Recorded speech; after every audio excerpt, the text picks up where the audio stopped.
When you or someone you care about survives a brain injury, chances are you're going to look for any path forward to healing. Our focus for today's podcast, clinical trials. What can clinical trials do for a brain injury survivor? And what can survivors do to move clinical trials forward? What might trials mean for future survivors down the road? And just as important, what should survivors and their caregivers watch out for? The clinical trials are among the most important things that can be done.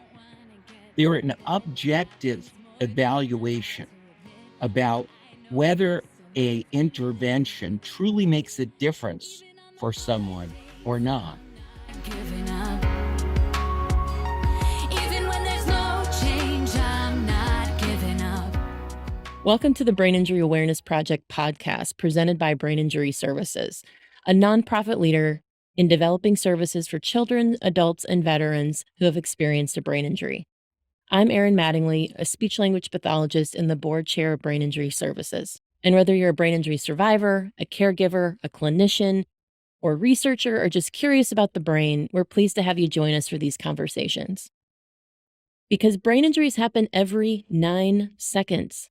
In the 30 minutes or so we'll be together today, that's 200 people who will survive a new brain injury, millions of people every year. Our guests include a renowned expert on clinical trials and a nationally recognized leader in brain injury treatment, Dr. Ross Zafonte. He's chair of Harvard Medical School's Department of Physical Medicine and Rehabilitation. He's chief of physical medicine and rehab at both Massachusetts General Hospital and Brigham and Women's Hospital. He's president of the incredible Spaulding Rehabilitation Network. His textbook, Brain Injury Medicine, is considered one of the standards in the field of brain injury care. And he directs several large clinical treatment trials. Dr. Savant, thank you so much for joining us. My pleasure, Erin. And we'll also be joined by one of Dr. Savant's patients, Tom Hospod. Tom's a lawyer and a brain injury survivor. And a year and a half into his first job out of law school, he had a catastrophic accident while vacationing with his family, suffering a traumatic brain injury, or a TBI, that left him with what's called spastic hemiplegia on the left side of his body. And Tom, like me, is a member of the board of Brain Injury Services. Tom, thank you for your dedication to others and for joining us today. We're looking forward to hearing your story. Thank you for having me, Aaron. Really appreciate it. Tom, if I can start with you, tell me a little bit about your brain injury. How did the accident impact you? What was the aftermath?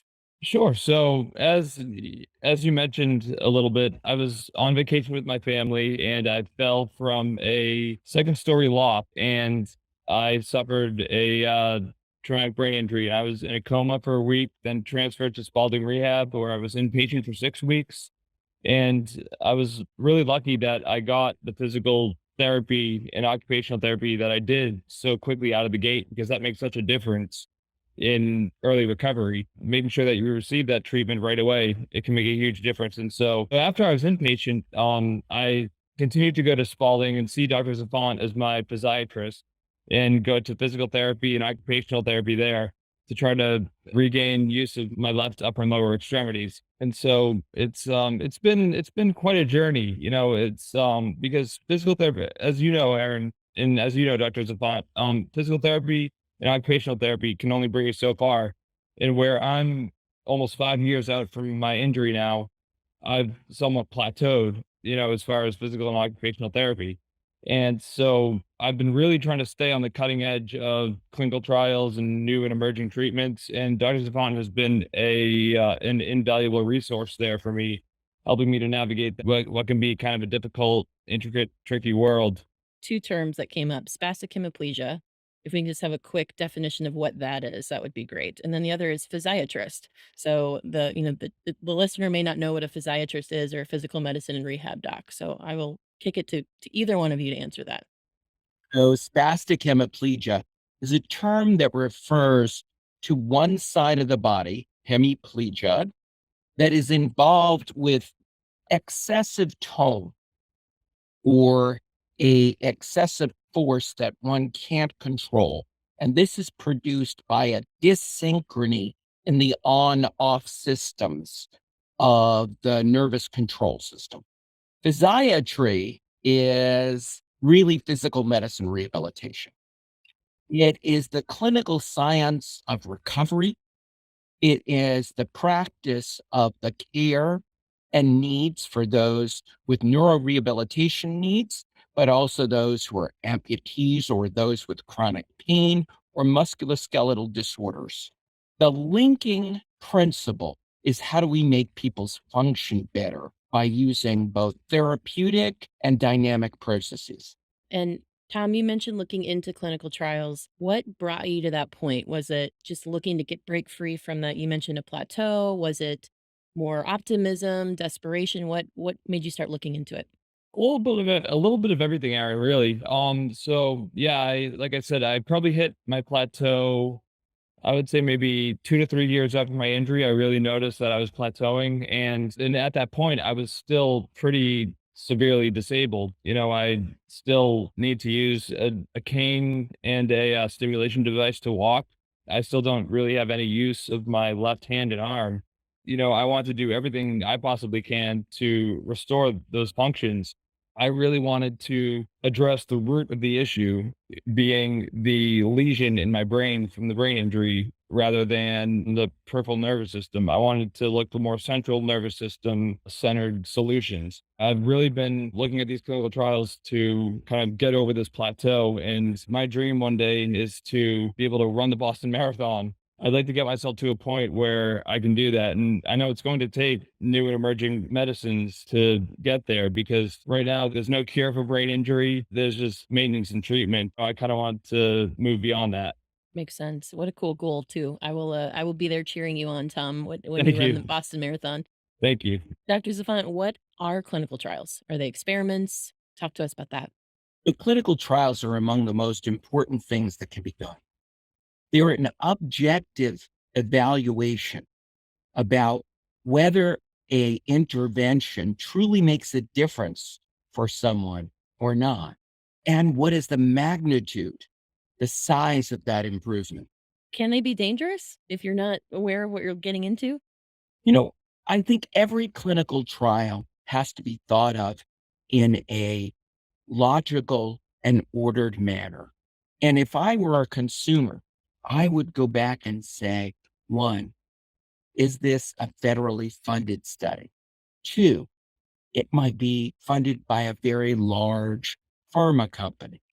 Three, is it registered in clinicaltrials.gov, which is a universal requirement? Four, what are the quality of the investigators? Are they well-known people supported by large infrastructure of major organizations? Or is this somebody's first go around without much support? And then a thing I think we have to counsel with medical professionals about, is this biologically plausible? Does it make sense? And is there enough preliminary work, either in animals or in first stage in people, to say there might be some signal there? And what should a brain injury survivor or family or caregiver look for when considering a clinical trial? You mentioned some of the pieces, registration on clinicaltrials.gov. What kind of advice do you have there? So I tell people to look very vigorously at the things we just discussed: the who, the where, the what. Does it make sense? The reputation of the institutions, who is funding the work, and where is it going? So a study from the NIH that is very broad and large, or the Department of Defense, or the National Science Foundation, or a large pharma company, is so well controlled. That's a different ball of wax than people doing things on the side. Mhm. I'm always nervous when studies ask people to pay for large portions of the study. What is that? Where is that coming from?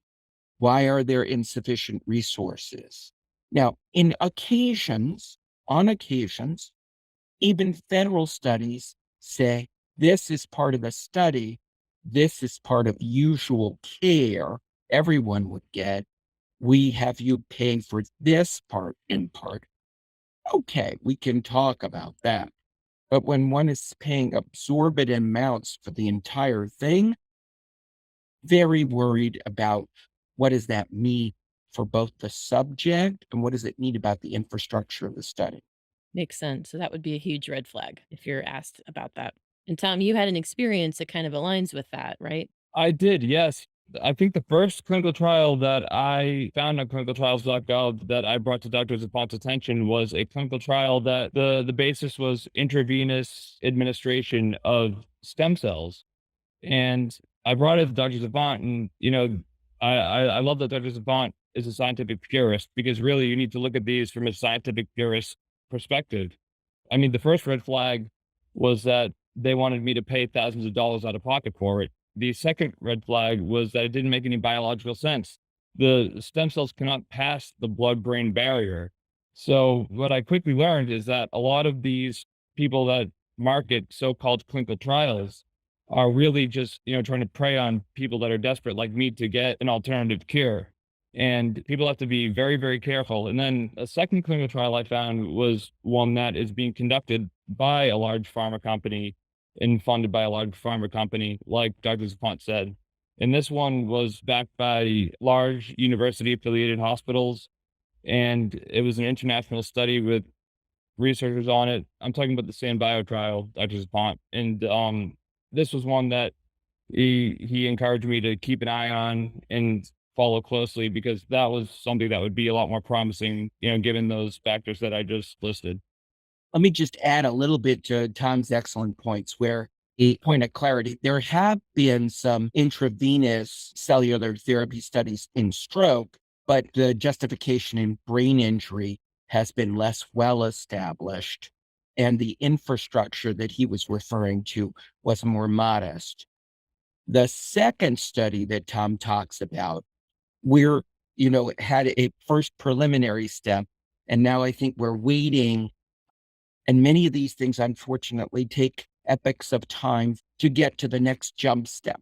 When we're dealing with pharma companies, it's what makes sense for them. What does the FDA say? Getting all of the regulatory and other things aligned. So sometimes that takes a jump step of time for us to get to the next series of alignments, even those with some promise.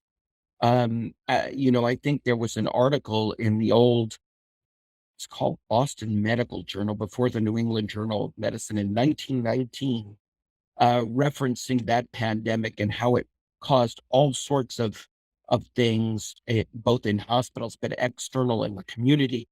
And I think we're seeing relatively similar parallels. There are the direct impacts, there are the indirect impacts, there are the impacts on all sorts of flow, whether that's a clinical trial or care for persons with brain injury or shortages of this or that. So I think there have been wide and just pervasive impacts of this pandemic. Okay. I hadn't even thought about the impact of COVID in clinical trials. Wow. What a loss those couple of years were. So we talked through some of the, I won't say red flags anymore. I'll say cautionary or moments of pause. Are there any others that you would like to add in, Dr. Sapant, that we didn't touch on? Well, I always think that it's really important to counsel with one's medical team. Is what you're trying to achieve reasonable? And if so, and you're looking for something that's transformational, what is the history of the group that you're going to, right? So there are, for example, in a completely other disease, spinal cord injury, with some related biologic principles, some novel therapies for people. But what are you doing? What does that commit you to? Several months of practice in a certain, several months of doing this, concomitant that, being at one or two or three of these kinds of centers around the globe, and for a refined group of people. So do you fit a group of people where there is some signal? Do you have that commitment? Are you with those who are perceived anyway to be differential and a deep understanding that it's still unlikely to work in everybody? Right. That's why it's a trial. Right. Right. We're still evaluating. If it was going to work in everybody, then we just do it. Yes, that would be nice. That would be easier.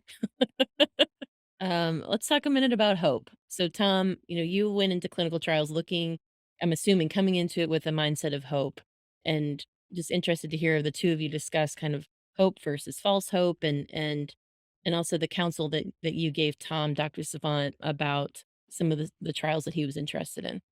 Hope has been something that has really defined a lot of the last 5 or so years of my life because I came out of this and, it's I knew that with current medical techniques and treatments that I had a very slim chance of making a full recovery. So, and it was tough seeing these clinical trials that to a layman like me seem so promising. And then to find out that there's really no scientific basis for them and that there's really not any good chance that it would be able to help me. And while that was disappointing, I was very grateful to have the counsel of Dr. Zafonte to ensure that anything I was going to try to hopefully meet my goals and to keep this hope, anything I was going to try was going to actually be, worthwhile and have a good chance of efficacy. And even though I've had these moments of false hope, really it's at the end of the day, it's helped just knowing that there are these real clinical trials out there. It's really helped to provide me with this real hope to go forward that, these therapies and treatments and medications are under development and that maybe a couple of years down the line, I might be able to regain use of these limbs that I thought I was never going to be able to use again. And just so much out there that can lead to a better quality of life for people like me with brain injury. One, hope is critically important. We never want to take that away from people. Optimism and positivity do have an impact. Number two is people do get better over a number of years. The data from the brain injury model systems, National Institute of Disability, Independent Living and Rehabilitation Research Centers suggests that there is an improvement between years 2 and 5. Number three is we should be planful with people, hope for the best and plan for what we have and how we can be most functional. Number next is being really prospective and thoughtful about what we choose to get into and what we want to do. So we have to be very careful. Are we treating something close to the target, or are we treating something here that we hope solves everything? And when the treatments are close to the target, they have a better likelihood of success, I think, than when they are trying to solve the planet. Makes sense. Makes sense. And do you find that most of your patients, I think I know the answer to this, but go into clinical trials wanting a cure for themselves or, to your point, something to help with a focal, issue? Or is it more of, I want to do this for people in the future who might need this care? I think we see a big mix. Okay. Some people are looking for a global fix. Mm-hmm. Some people are looking for a treatment of a focused issue. Mm-hmm. I think it's important for the investigators and the clinical team, the people who are treating a person clinically, to have a conversation with that person about what's reasonable expectation. It's very likely that science does incremental things. It's unusual, but it does happen for it to go from here to here. It's usually buttressed by some kind of disruptive technology or concept. And it's something that we all seek and hope for. But the reality of the daily issue is most of the time it's incremental. So I guess if I was to summarize, I would say the following: be optimistic, be hopeful, be thoughtful, and consider any clinical intervention trials as you would buying a house, or perhaps even more stringent. Doesn't mean you don't want to buy the house. Means you want to look at every element of that and have a bit of a thoughtful inspection. That inspection is where it's being done, the experience of the investigators. Does this have a reasonable biological premise? Could it be possible? What's the preliminary work? Is this registered in clinicaltrials.gov? And What are the expectations of you as a person and the expectations of being a participant in the study? I think in order to get reasonable advice, the first thing is to talk to your own clinical team. The next thing is to look on clinicaltrials.gov. Is this a registered study? And then to look very carefully at what other experts are discussing in the field, how you can try to talk to resource centers, the Brain Injury Association of America, or the Brain Injury Association of your local state often has some information. The model system centers have a knowledge translation center that is an important resource to be considered. And there are a number of other national resources for people to begin to think about some of these things. Tom, we had Dr. Zafonte talk through his kind of summary and bottom line about clinical trials and what to look for, but from the perspective of a brain injury survivor, what kind of takeaways would you give to our audience? When you were thinking about clinical trials, what perspective were you coming at it from? Sure. So I was looking at it both from a perspective of how do I recover from this catastrophic injury and how do I use my experience to help others who in the future will need to recover. And so I kind of had that dual track goal going ahead with looking into these clinical trials. And the way I started is I just went on clinicaltrials.gov, like we discussed with Dr. Zafonte, and I gathered up the ones that were relevant to my condition. And so what I'm about to say, I don't want anyone to take this in the wrong way, but clinicaltrials.gov is a great resource. But like I was explaining earlier, the first trial I came across that didn't really have any grounding in science was on clinicaltrials.gov. So not everything on clinicaltrials.gov is going to be a reputable study Mhm. that's worthy of a patient's time and investment. So one thing I just want to emphasize is that it's a great place to start looking for hope and start looking for treatments that would help improve quality of life. But at the same time, those studies need to be submitted to the rigor of the scientific method. And Mhm. really, the only person who could tell you if they are is your physician, your care team, your doctor. And that's why it's so important, people who are considering clinical trials, to run these options by their doctors to really get that scientific input to ensure that it's one, of course, safe, two, has a possibility of being effective, and three, is not a predatory entity, Sure. trying to, prey on people's desperation. Oh, that's great advice, and it's so important, I think, to just reiterate that running these by your care team and your physician, your physiatrist is so critical, so that you are going into a clinical trial with eyes wide open, and it's one that might actually benefit you and people with the same sort of injury that you have as well. Great, thanks, Tom. Yeah, I just want to say it's so crucial. I'll reiterate what Dr. Tafont said. It's so crucial not to lose hope because optimism is so key in recovery because it keeps you pushing forward in physical therapy and it really can change your outcome to have that optimism. And whether you derive that optimism from pushing forward with your current therapies or seeking out new and emerging therapies, just so critical to have something to look forward to and to keep yourself moving on a forward track. I cannot overstate the importance of optimism and hope in one's recovery journey. Yes, that's such a good point. And it's a hard one, I think, for people to hold on to. So, easy for me to say that, not Yeah, having experienced what you much have. easier said than done, Yeah, honestly.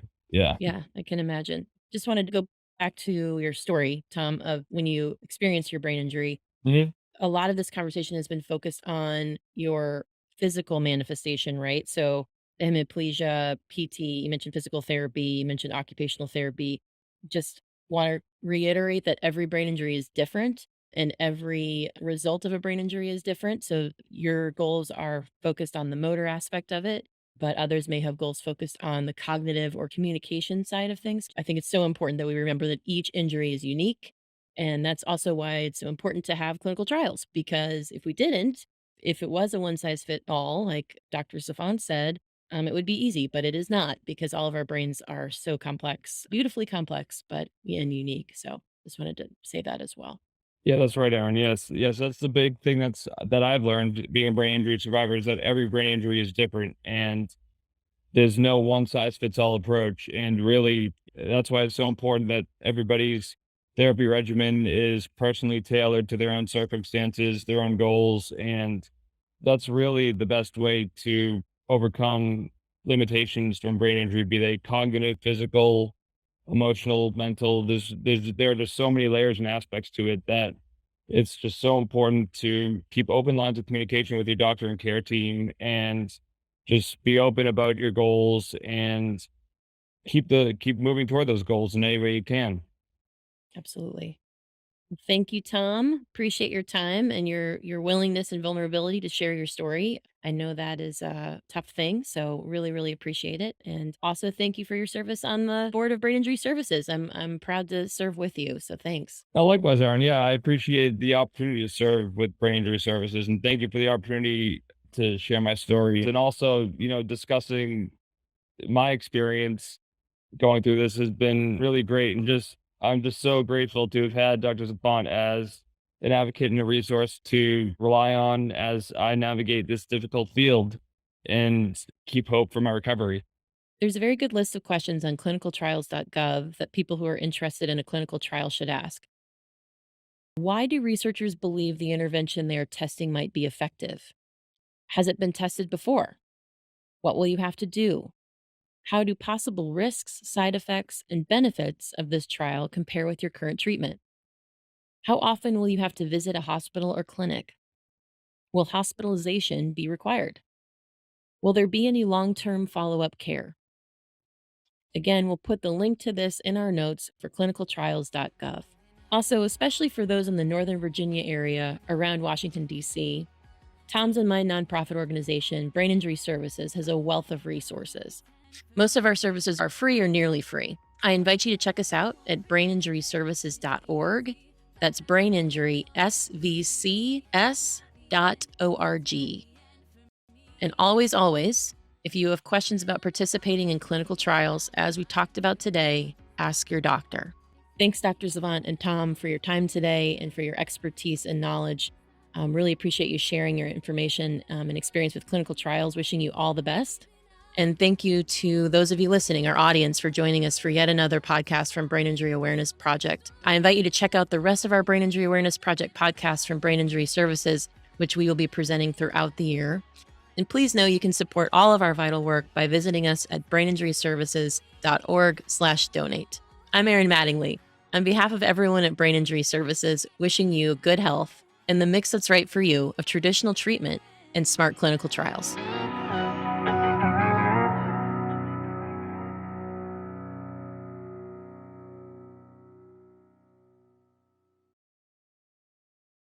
This broadcast may contain general information relating to various medical conditions and their treatment. Such information is provided for informational purposes only and is not meant to be a substitute for advice provided by a doctor or other qualified healthcare professional. Listeners and viewers should neither use the information contained herein for diagnosing a health or fitness problem or disease, nor for assessing one's treatment options and/or regimen. Any listener or viewer should always consult with a doctor or other healthcare professional for medical advice or information about diagnosis and treatment options. Neither Brain Injury Services Incorporated nor any party involved in creating, producing, or delivering this broadcast shall be liable for any damages, including, without limitation, direct, incidental, consequential, indirect, or punitive damages arising from the use of said information contained in this broadcast.